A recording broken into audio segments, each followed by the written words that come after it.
Баярбаатар гишүүний асуулт бас хууль зүйн байнгын орон дээр гарсан.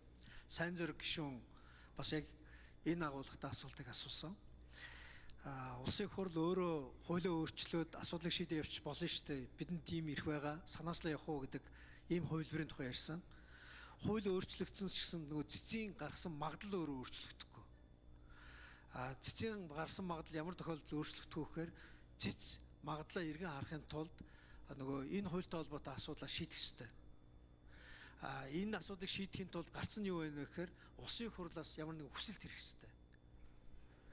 За энэ гурван нөхцөл давхарцжээж сая цэцгийн гаргасан магадлал тэр магадлалын дагуу шүүхтэр явж байгаа процессор зогсох ёстой.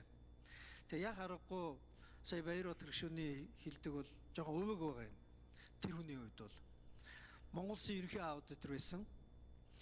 Монгол улсад хүчин төгөлдөр үйлчилж байгаа сонирхлын зөрчлийн хуулиар ерөнхий аудитор хүн төрөөс баталгаа гаргасан зээл хүртэж байх хориотой байсан. Гэтэл мань хүн өөрөө жижиг дунд үйлдвэрлэх дэмжих сангаас зээл авцсан.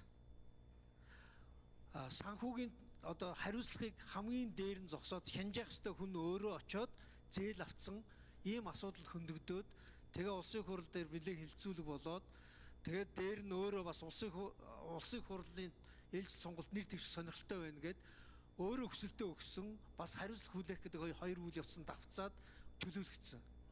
Гэхдээ одоо өөрөө бүх шатны шүүхээр гүйж буцаж аудитор намайг улсын хурал томилох ёстой гэдэг ийм шаардлагатай байд яваад байгаа.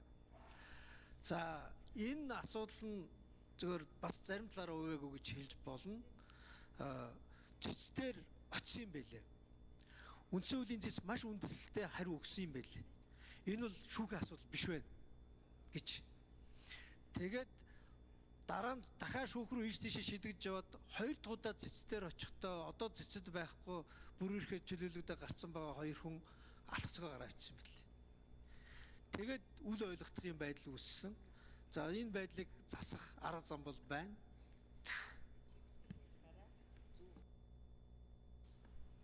За